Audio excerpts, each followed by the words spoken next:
We are online, recording.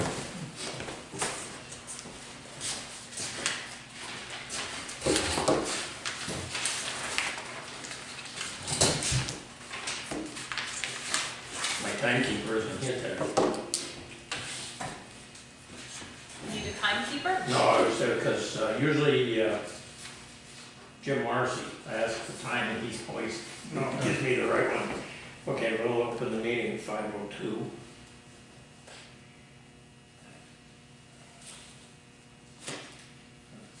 Okay, we need to approve the minutes if you have copies here. Make a motion to accept last month's meetings. Okay.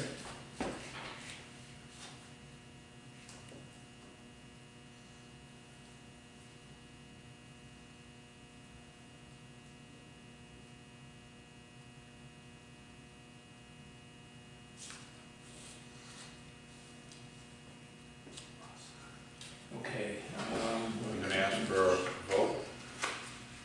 Yeah, we approve the minutes and vote on the Yep. minutes? Aye. Okay.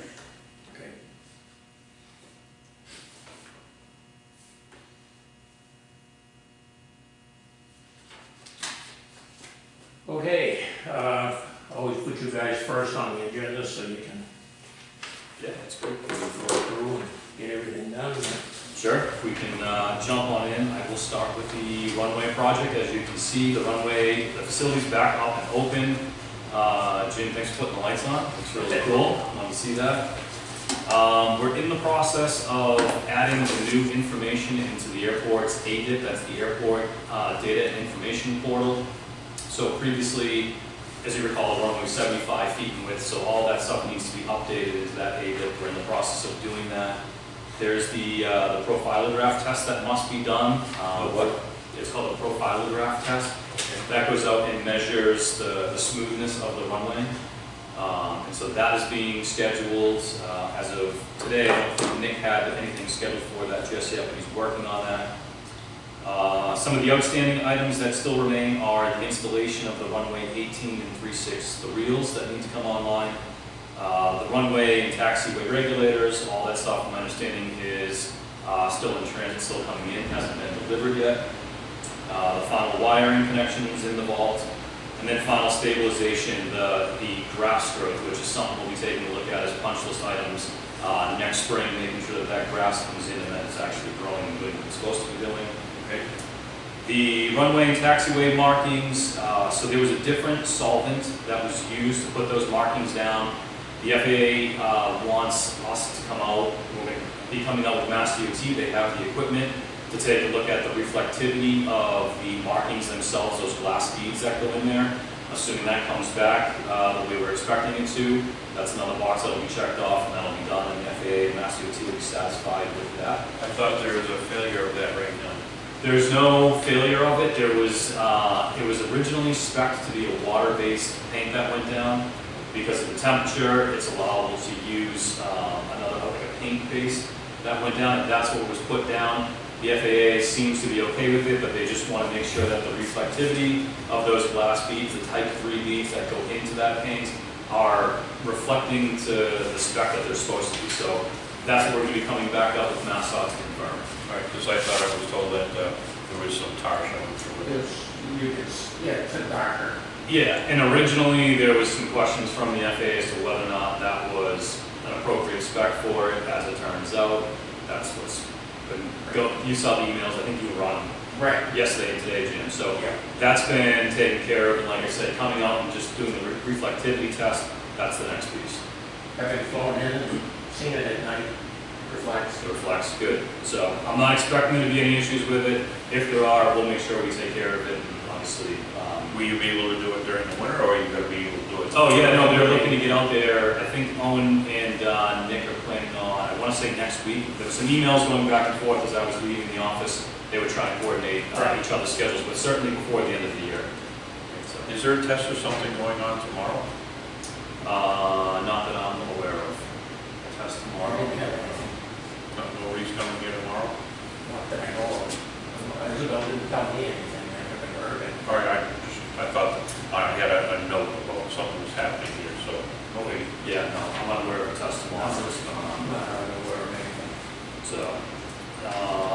Other than that, reimbursement request has been signed by the mayor, we appreciate that, thank you for getting that processed. I think the auditor, I think, was gonna get it right out. Yeah, he's been phenomenal, I mean, he Yeah. just, he may once in a while have a question on whether or not the payment that comes in is related to the master plan or the runway project, but honestly, they've been fantastic to work with and super helpful, so I appreciate that. Last bullet on here, the spring, the final site stabilization and approved flight inspection on the nav aids. Once that's done, we'll move forward with closing this grant out. They can't do the flight inspection until reels and everything are in, and the vault and Right. everything has been up and running, and everything's switched over to the new regulator, so. Is the,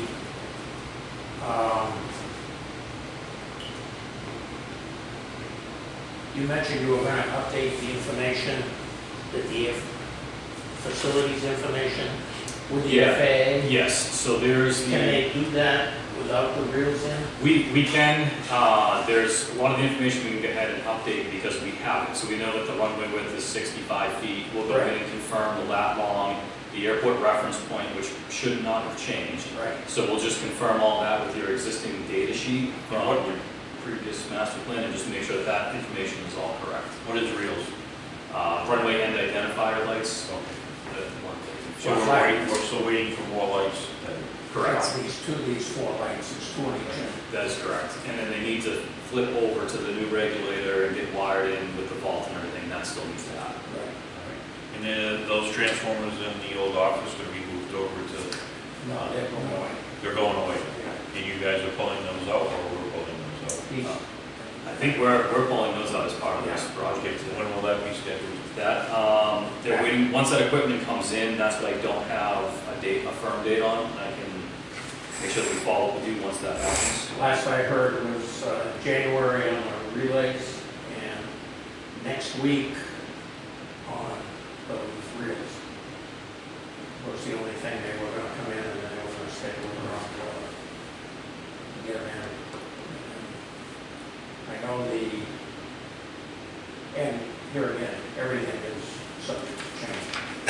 Every time the date it was supposed to be in. Yeah, the delivery date always seems to be a moving target with that stuff. It's gotten better since a lot of the supply chain issues in like past years, but there seems to always be delays and stuff on that. Still a nightmare. Yeah.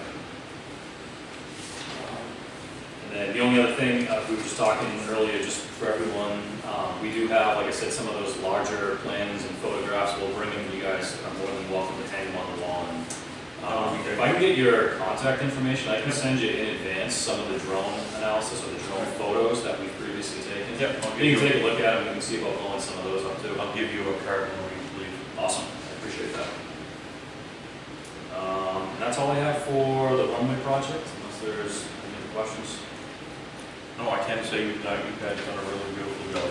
Awesome. It's really nice to see your contractor clean up everything and leave it nicer than it came in. Great. It's awesome, I appreciate you saying that. That's, and your guys, whenever I talked to them, they were great to talk with and answered any and all questions, nothing, it was great. They really, for the small of the crew, they were busy. Yeah. They were working their butts off. I know. No, it's great to see, and I appreciate you letting us know that. Yeah, and I'm really looking forward to seeing the grass come in and really looking nice and hopefully get some, new people to come in here. It'll be nice to turn the lights on at dusk in the summertime when the green grass is there and like capture a photo of that. Yeah. It'll be really nice. Like they are significantly brighter, and there's more of them. I think the old lights were they 100 feet apart? Yeah. Sounds about right. And these are 50. Yeah. So it was 110 lights. So the areas that don't have, grass seed on it now, those will have some in the spring. They'll be, They were seeded they weren't hydro seeded, they were seeded though. it's important to make sure that the grass is coming in and growing. If We not, gotta wait we'll and apply more see seed. what shows up. Correct. See how we do in the winter. Yeah. Very good. All right, thank you. So moving on to the master plan project. So as everyone knows, we've gone over the first 3 chapters of the plan.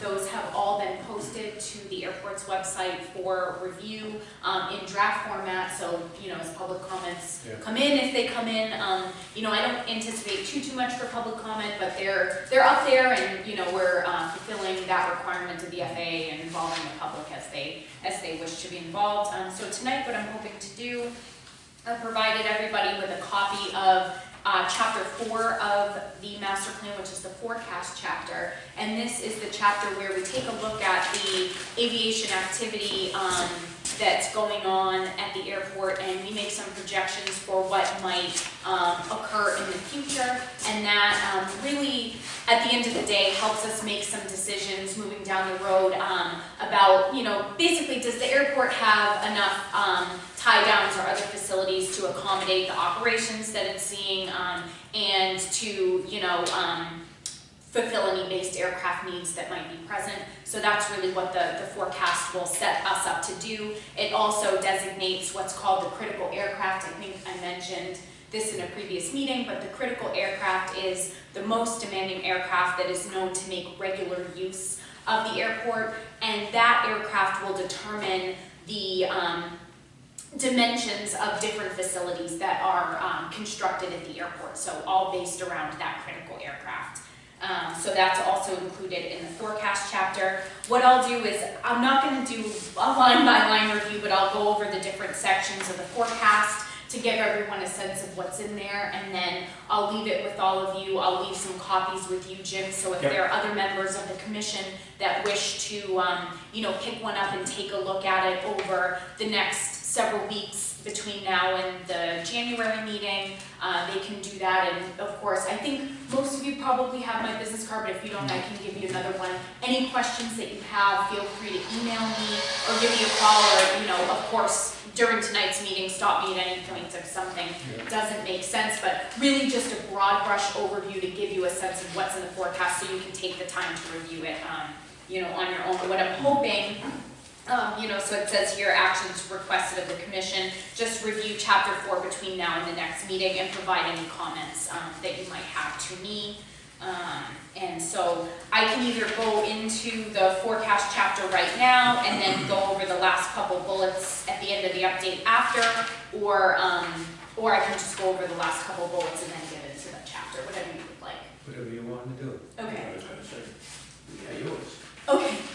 So I'll just go over the last couple items here. So we talked last time, I left some information in here about the airport CIP meeting on page 3. We talked a little bit about a discussion of a wildlife hazard study to take place at the airport. So a scoping meeting with the agencies FAA and Mass DOT took place on the 1st of this month, and it was determined that the airport should pursue what's called the wildlife hazard site visit, which is an abridged study in comparison to the full wildlife hazard assessment. So what would take place as part of the study is a qualified wildlife biologist would come out onto the airfield between 1 and 3 times, whatever's determined to be appropriate, and do spot surveys of the different wildlife that are around the airfield, look for evidence of birds and mammals and any sort of wildlife attractants that are in the area, and then they come up with a report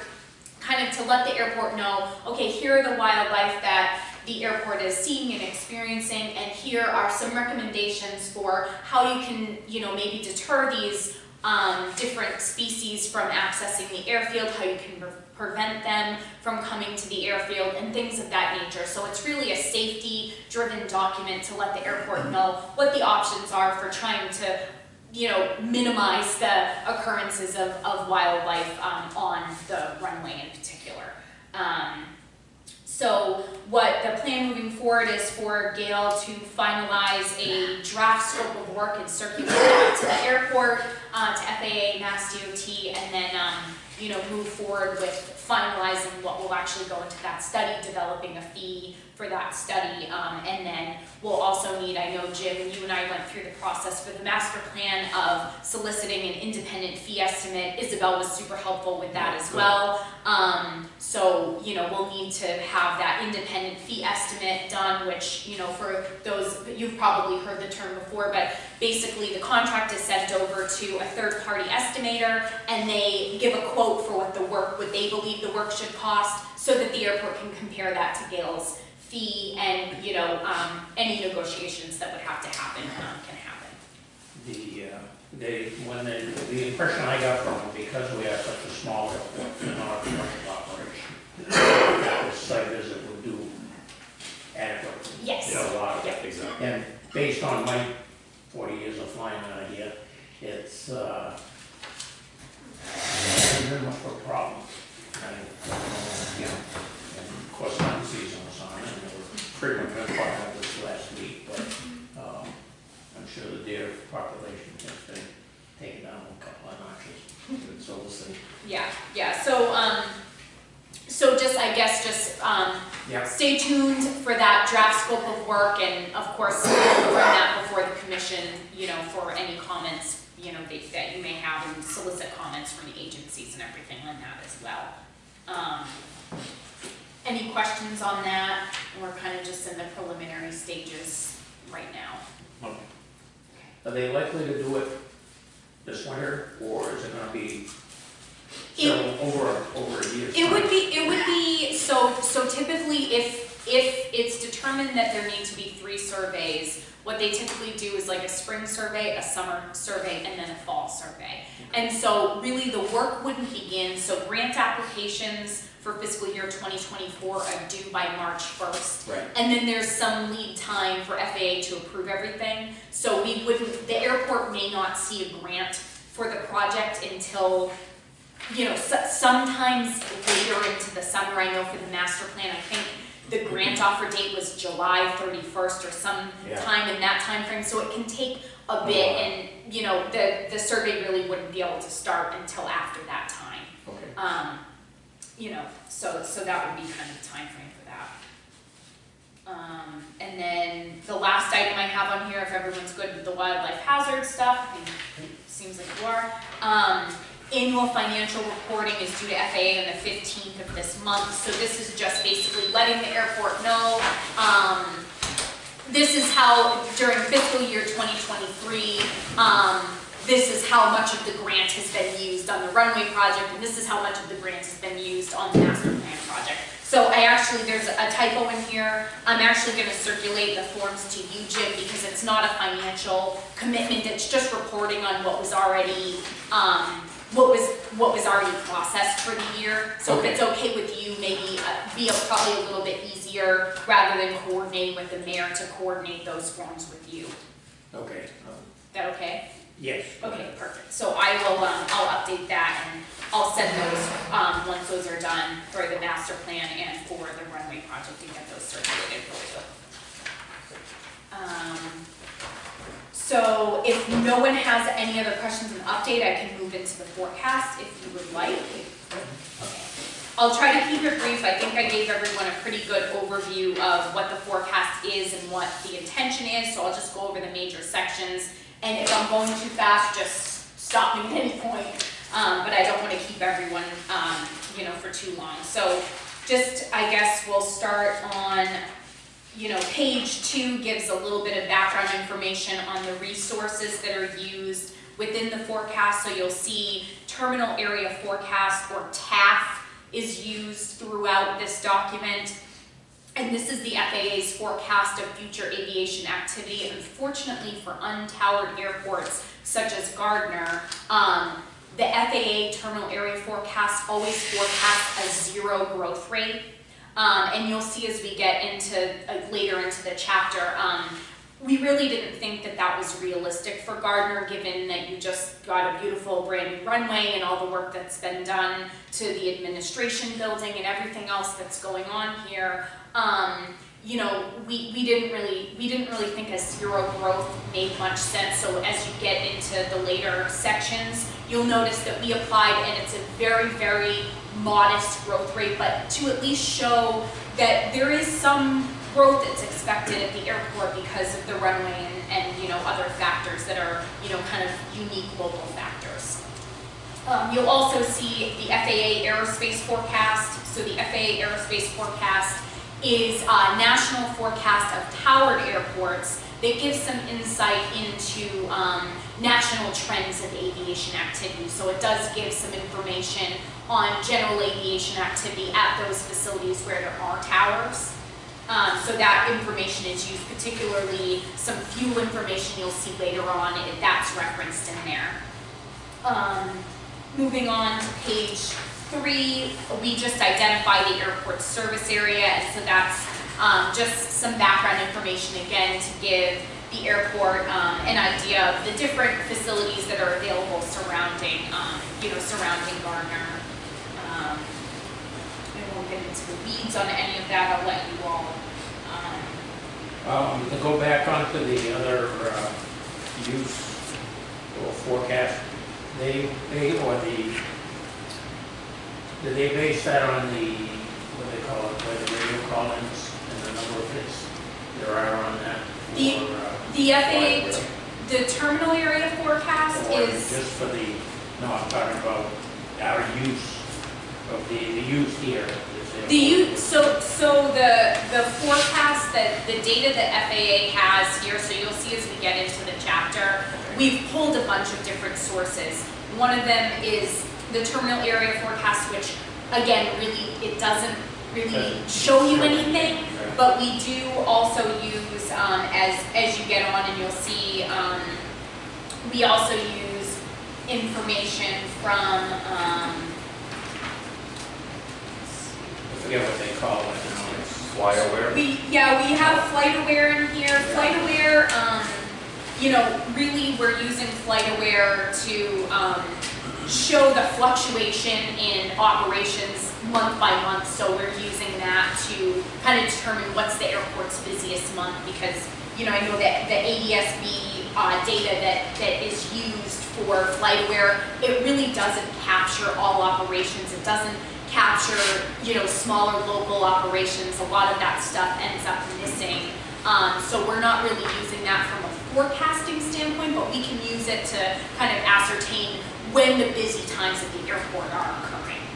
So that's helpful. And we also use FAA's traffic flow management system counts. And so that really is really only capturing like mostly VFR data. So it doesn't, again, it's not really a complete picture, so we're using it to show that there's growth happening over the years, but we're not using it as a counting system because there really is no mechanism for counting operations at the airport. I think you know, Yeah, I was trying to think of what they call it. the guard system. Right. Yeah, so. Is that what we have right I've been here? trying to get that running. Yeah, Last time she looked at the computer, she said an old version. yeah. And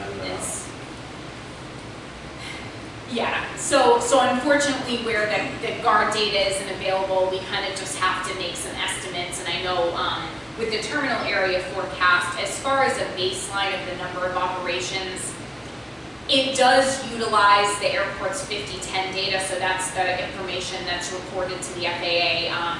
You know, information about the airport, including airport operations, and that's really kind of an estimate, but it's an estimate from someone who is at the airport who knows the activities that are going on. So we've used the terminal area forecast in the sense that we're using that as the baseline number of operations, but then we're applying a growth rate to that number rather than just leaving it flat, no growth for the next 20 years.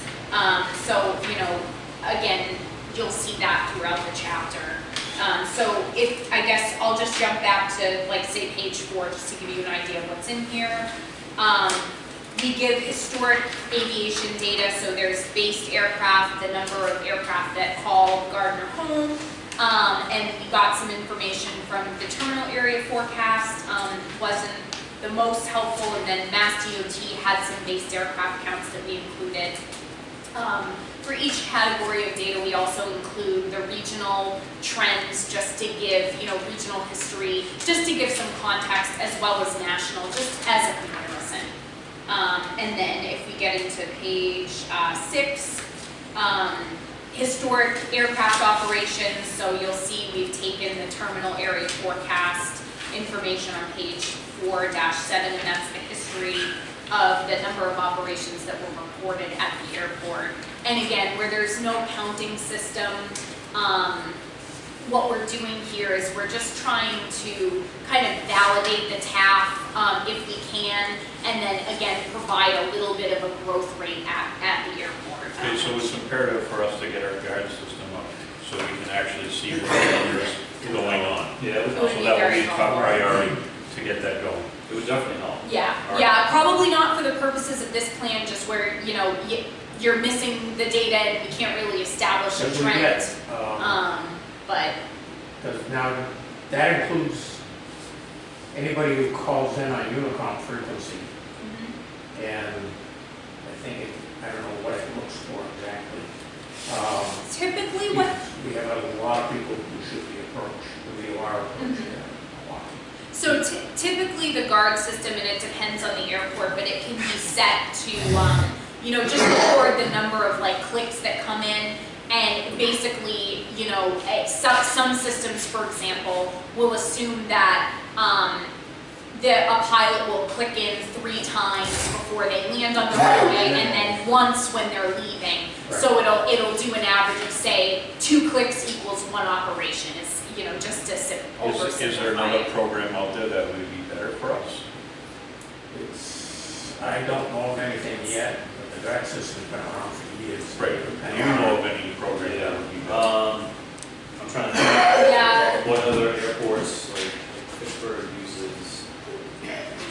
yeah, most of the airports use the guard Use the guard system. system. I know, Sorry, go ahead. no, in the state of Maine, Maine DOT a few years ago, actually put out an initiative to pay for guard recording systems for every airport across the Right. state. It was a big initiative that they did there. And so I would say, that it's probably for a GA airport, if that's what a state agent, a general aviation airport, I apologize for the acronym. Yeah. For a general aviation airport, with a lot of, recreational type of flying, that it's probably the best system available at this point in Right. time. There's And then certainly, there are know- other expensive software programs and stuff that you could use, but they come with monthly subscriptions and everything else, so. Yeah, I don't know that I would recommend that, I don't know what use you would get out of that. Yeah. You'd be able to count the aircraft, but then what? Yeah. Yeah, I was looking,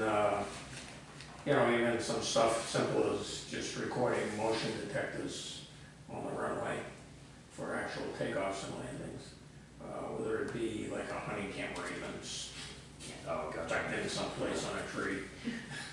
Someone would have to go back and watch it and Well, the lot of Track track it. to the internet and, every hit or something comes up.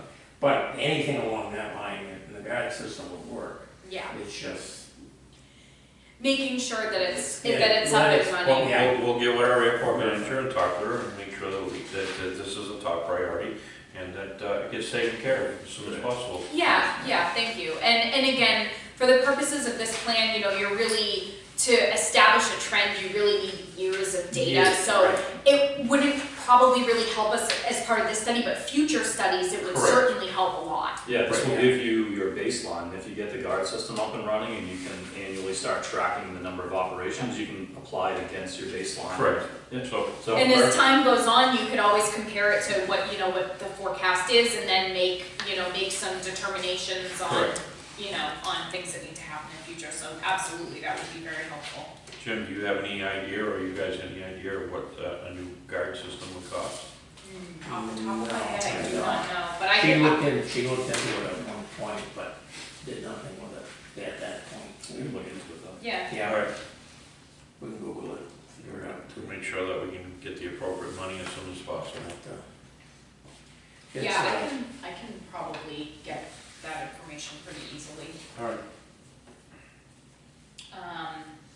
So just, I guess, to keep things going, you know, we were on page 4.7, 4-7. You'll see the flight aware data that's been used here. And this is really used to determine the peak month at the airport. And you'll see the peak activity table later on.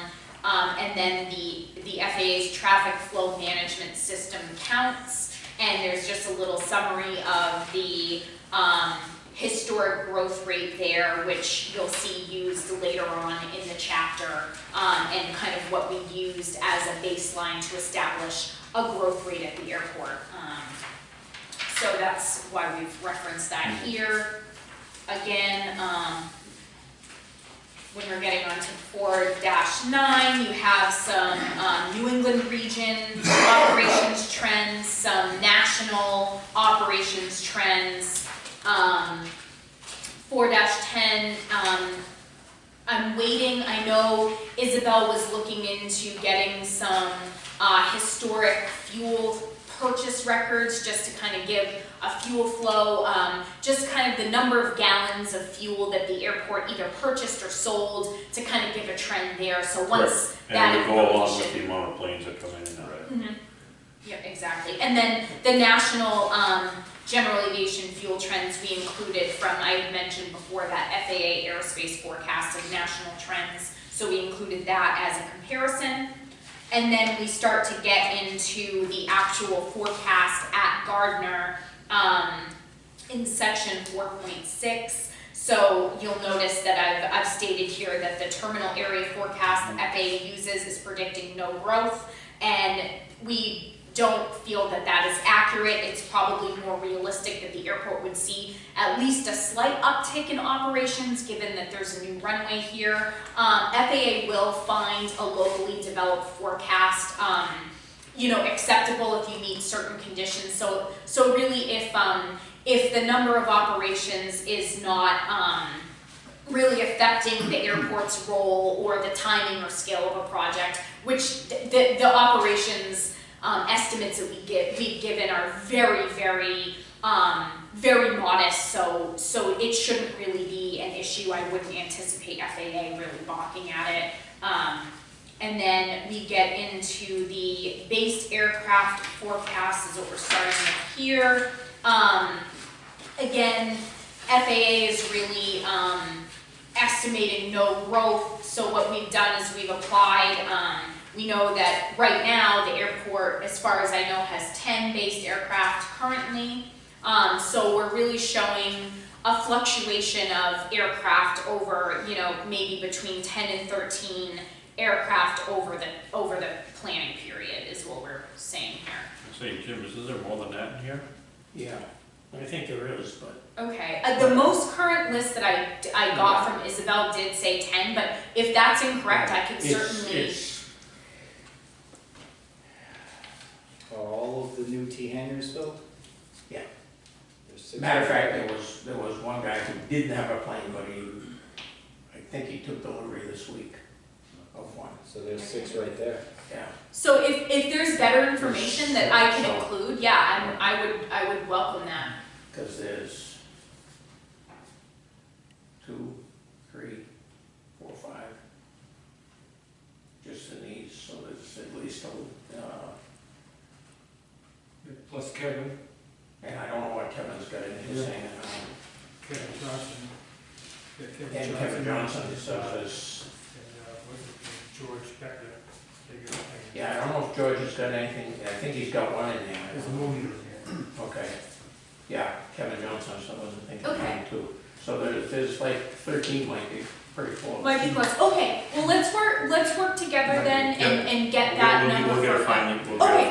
But it's, Perfect. it's that type of thing because I know Dave's got 2 in his thing. Was it Yeah. 10 that the airport could actually claim because some of them split with other airports? It was the based aircraft listing that I received from Isabel for 2023, and then Okay, so if there are based aircraft here that fly to other airports and stay, One of the tie downs has got 1 aircraft that's based here all the time. The other 2 are trying to. One we don't know. we're trying to get the ownership of one, and the other owner we finally contacted, and they were gonna do something to get rid of it.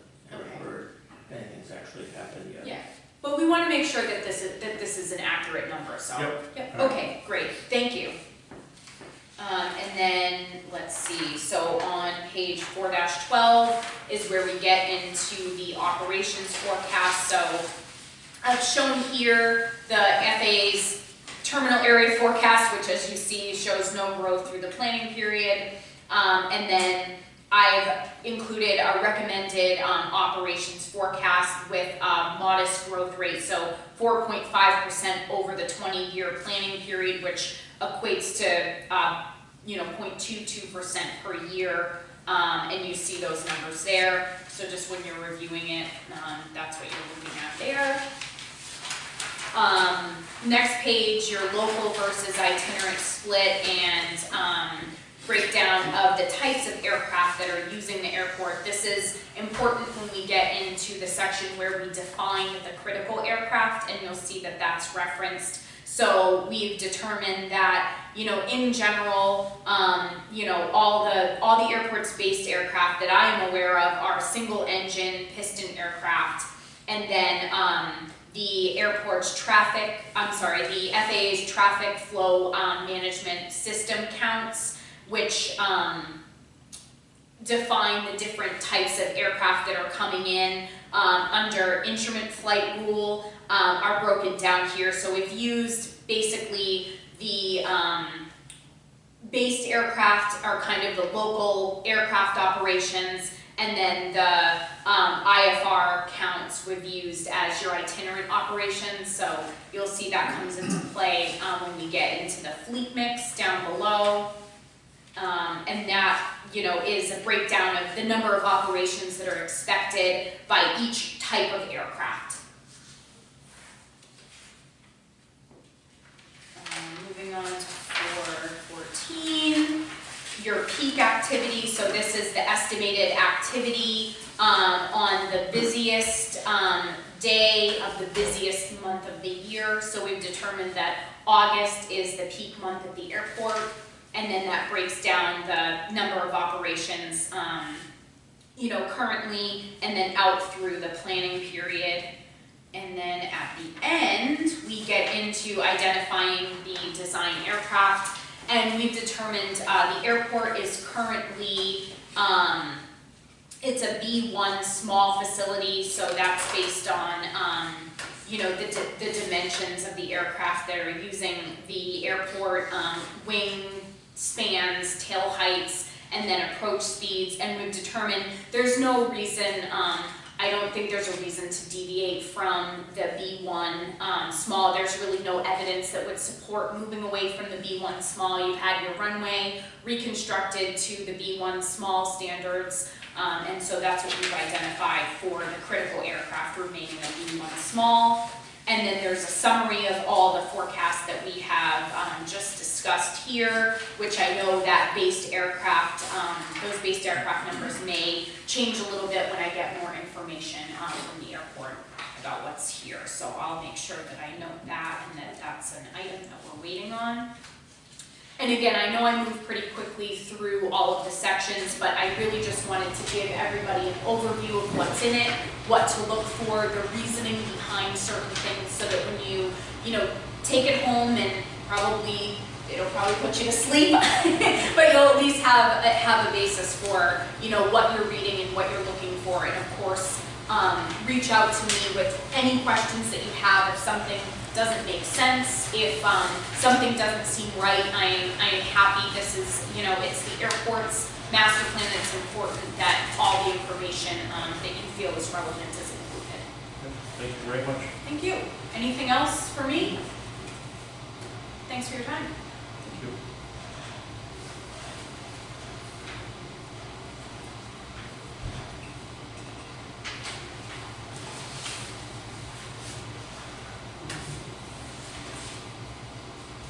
Nick, is there anything specific to add on, or Have we gone over the project yet? No. Were there any questions related to any of the information provided, specifically the markings? I know that was a hot issue. I think he answered a lot of it in the notices and everything too. So they're gonna do a test on the reflectivity. Yes, I haven't nailed down a date with Owen yet, but he did provide me with some dates, all within the next 2 weeks. Yeah. So we'll make a site visit within the next 2 weeks and do the reflectometer testing, Yeah. Okay, and we'll see how things come out. very good.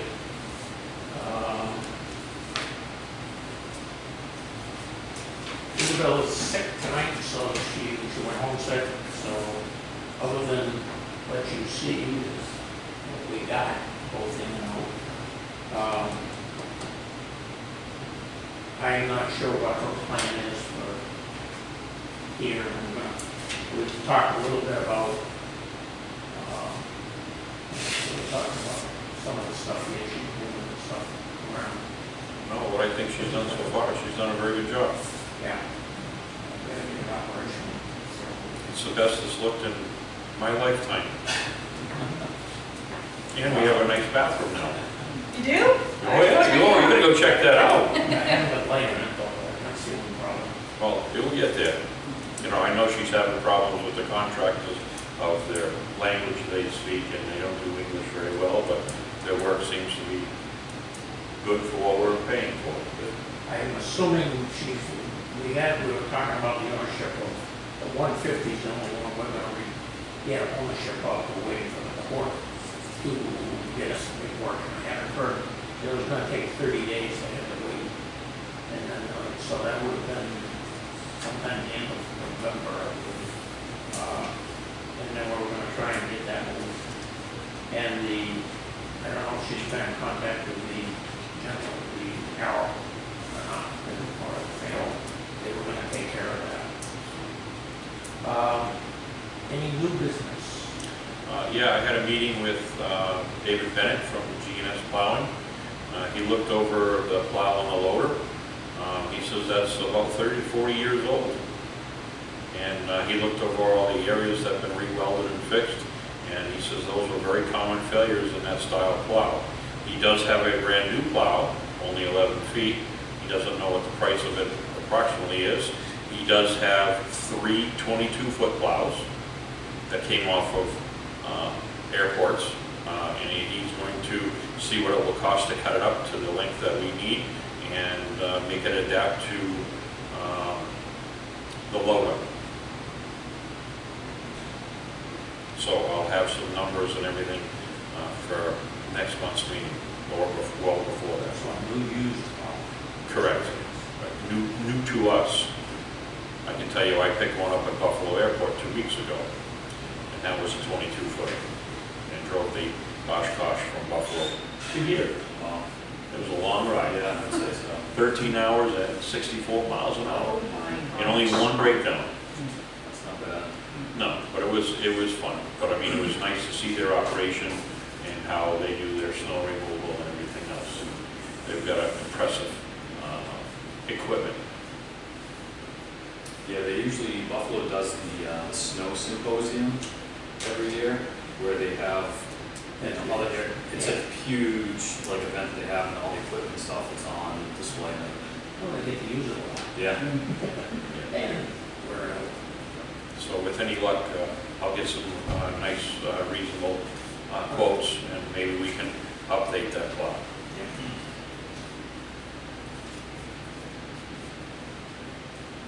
Other than that, all the plows are ready to go. Yep. Still working on picking on maintenance stuff, and everything put together. So it's ready to go. If we need it. Anything else? Oh, anything, any word about on old business, the hazard lights, the 3 hazard lights, are they going to be repaired, replaced, or? Well, Take we it haven't got any letters from anybody. I've asked the question a couple of times, whether they have. So that will be something, we'll coordinate with the FAA, in advance of, when we get into the facility requirements chapter. So, all right, so that will be under the master plan. Correct, yeah. Okay. And we'll get an answer from the Because I FAA think for, to document that. Two what can needs be- to happen. I I think 2 are gonna be able to be fixed relatively, if anything's inexpensively, but 2 can be fixed. The third one's gonna be a completely rework. But, I think it's, I don't know, I haven't done anything with it. Maybe we'll see if we can talk to a local electrician. Get the guy that put a lot more work on was local, I think, in March. To find out from Kenny, he knew who it was. Maybe we'll get a. Kobo originally, so you're talking about the one on Mr. Kozlowski's property? Yeah, but the other 2 are out now too. Yeah. I would say, probably not worth spending the money until you know that Ken's not gonna shoot out those. Well, what I was gonna do is try and just get an estimate. What is, I don't know what's the matter. I know the one on, the northernmost one on Cottage Lane has power going through the switch. That's as far as I got. Because we gotta go in and clean out around them so that we can get up to the, so they can climb them. Well, before you spend money, let's confirm that they even need to be off the lid. How can you do I that? have been waiting for Through it. FAA, we can coordinate with FAA, and that's what you were gonna do is document that in the master plan, what needs to happen with those. Okay, yeah, because we've been asking for a year. Yep, okay, what's the year? For an answer of what we're gonna do. So if you can speed that up and get an answer, that would be great.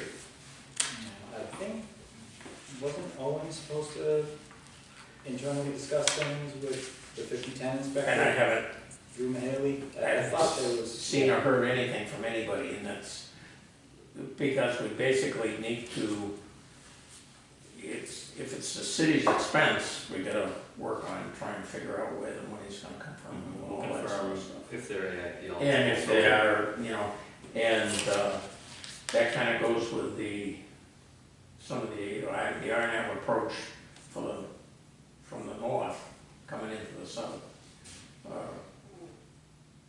I think it's important that it be there because we'd like to be able to see if we can lower the minimum a little bit, lower the decision height down a couple of 100 feet, but that's where the problem is. I think that plays a good factor on the decision height. That and any trees or obstructions out there? Yeah, there isn't anything, I mean, they've done a good job up on the north end, they've still got a few things, they've still got some cutting doing that, I gotta get rid of it, so, down there, but that'll be happy for a quarter. And we gotta get grass. So, okay, anything else? Adjourn the meeting. Motion to adjourn the meeting? Second it?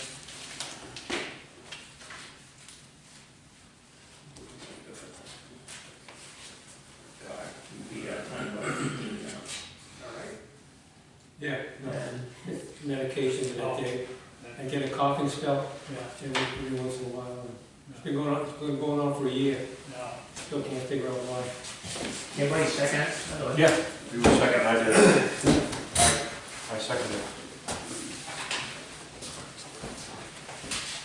Very good.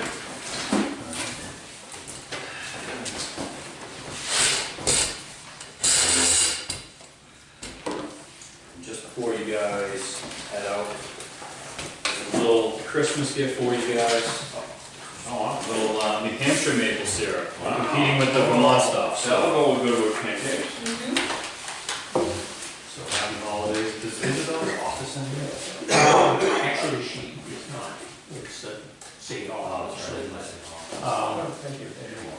You wanna give it to her? Can I, Yeah. I brought enough for everybody, but I know we're missing a few commissioners. Mind if Right. Can I leave a Yeah. few with you? Yeah. You mind? That'd be I'm fine. gonna leave the box. Okay, How's that sound? I will get some to them. Want to give John these? Huh? John, did you get one? Let's see. What? Some maple syrup. Just a little thank you, a little Merry Christmas, Happy Holidays to you guys. All right, you want to throw the chairs up? No, we can, well, I don't know. Want to move the table? Does these chairs go anywhere specific, or do they just I just, line the walls? right,